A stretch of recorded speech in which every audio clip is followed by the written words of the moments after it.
Good day mga agiti sa alam. Sinamantala ko nga pala po ang pagtigil ng ulan po ngayon. Naisipan ko ang pumanik sa solbyento. Ayan po, nakita niyo lang po yung daan na yan. Pupanik po yan ang solbyento bago po lumiko. Parte pa po ng pansulyan. At dire-diretso lang po ako dyan. Alam po hindi nawawala baha dyan kasi yung ibang swimming pool. Nag-overflow po pag nagde-drain. At ayan po, syempre, ang unang papanikin ko ay solbyento.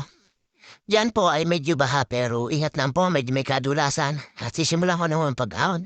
At siyempre po, alam niyo naman si JT sa kalam, nagamit ang pinagbabawal na teknik.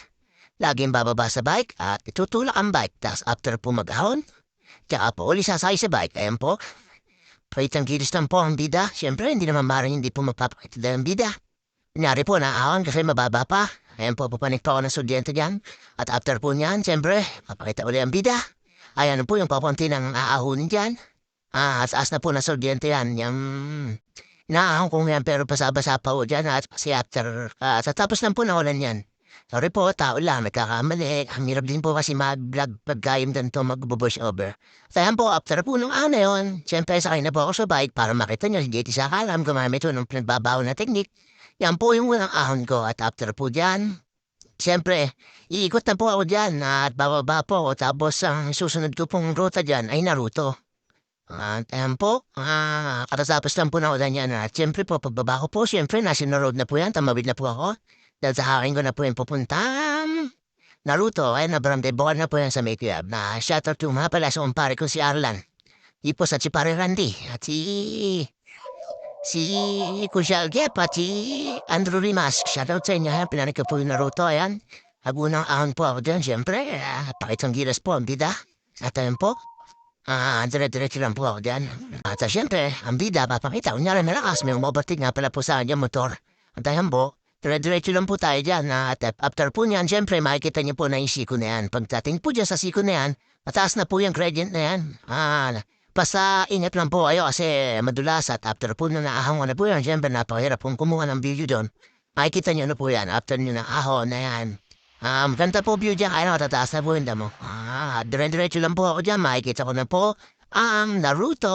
Ayan na po yung Naruto, siyempre. Di naman po ako magtatagal dyan kasi meron pa ako susunod na apetin. At yun po ang sinasabi ko sa inyo ay bypass papuntang Ayala Greenfield. At yan po, siyempre, pagkaikot ko po dyan, pagbaba ko po, kukuha na naman po ako ng video sa highway, shout out po sa'yo, trailer truck. Buti pinagbigyan kita, hindi ipit ako sa'yo, nasirang gate, isa kaalam sana ako. At siyempre po, aliwan na po ako dyan sa may 7-Eleven na bypass Bukal. Dire-diretso lang po tayo dyan.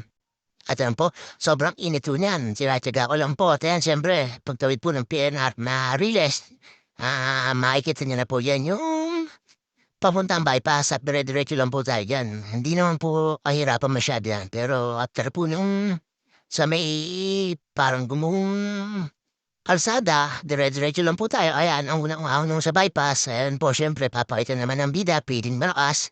Ayan po, mamaya po, gagamit na po ng pinagbabawal na teknik yan. At siyempre po, pagka-ahon dyan, malakas ng asam. Ayan na po.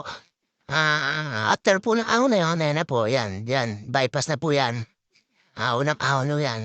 Makikita nyo na po dyan yung magagandahang mga restaurant, tambayan. Ang pagkakaalam ko, mayari po niya na si Boss Reaper. Yun po yun sa Alamba. Ayan po yung sinasabi ko sa inyo magandang mga kainan, tambayan. Ayan po sa may Petron. At siyempre po, dahan-dahan na po ako dyan kasi siyempre nagre-relax ako at meron pa ako isang ahon na pagtutulakan ng bike at after po nun, siyempre, nakikita nyo na po yung sinasabi ko sa inyo huling ahon. At ayan po yung sinasabi sa inyong bypass na kay Boss Reaper daw po. At ayan po, dami pong bayan nandiyan na tambayan at meron dyan kopihan, lahat nandyan. Sarap po dyan tumambay at after po niya, syempre, makakatikim na ako kayo ng ahon. After po nung siyang building na malaki, ayan po yung sinasabi ko sa inyo huling ahon na papuntang Ayala Greenfield. At dyan po, syempre, tsaga-tsaga lang po dyan, basta wag po kayo magmamadali, pero kainitan po niyan, buti nilang po natatakluban na po dyan ng mga puno. At ayan po, siyempre, medyo hirap na po tayo dyan. Kasi pamatlong pagtutulak na ho sa bike yan. At after po niyan, ayan po, papakita ulit bida. Ayan po yung palakitaan ng ahon dyan sa may Ayala. Chill-chill lang. At after po noon, maahon yun. At makikita nyo na po yan. Early warning device nila. Ang tawag dyan ni Mama Signage. ng Ayala. Siyempre po, papay na lang po ako sa dyan, inom ng konting tubig, tapos ikot. Naisipan ko pong dumiretso ng The Plaza, Kalamba. At doon na po ako dumaan sa may lamesa. Nag-shortcut na po ako sa may lamesa. After ko po dyan, siyempre ikot na po ako dyan. Tatapusin ko lang po dyan hanggang doon sa signage. Siyempre papakita po ako dyan. Para masabi ko natapos ko na po. At yun, siyempre, shortcut na ako sa may lamesa. After po niyan, pagbaba ko dyan, lamesa na po ako nagdaan. Dire-diretso lang po yan. Tapos sa may basketball court, kanan, then kaliwa. Tapos ayan po yung bahayan sa may lamesa. At after po niya, siyempre, likod po ng Biblioteca ng Bayan. Diyan po, tataakin niyo lang po dyan. After niyo po makita yung shell, kakanan po kayo. Pagkakanan niyo po, makikita niyo na po yung RSM tsaka yun yung Calbastil. Ibig sabihin po niyan, malapit na ako kayo sa munisipyo. Ayan na, makikita niyo na po yung munisipyo. Siyempre, kakaliwa po ako dyan. Papasok po ako sa The Plaza. Makikita ko po dyan yung napalaking Coliseum ng Kalamba.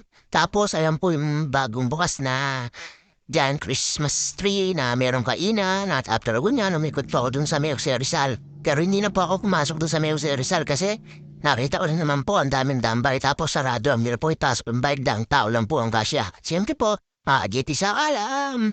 Ito na po yung palambalok, babus, maajiti sa alam, nandito na lang. Labay po.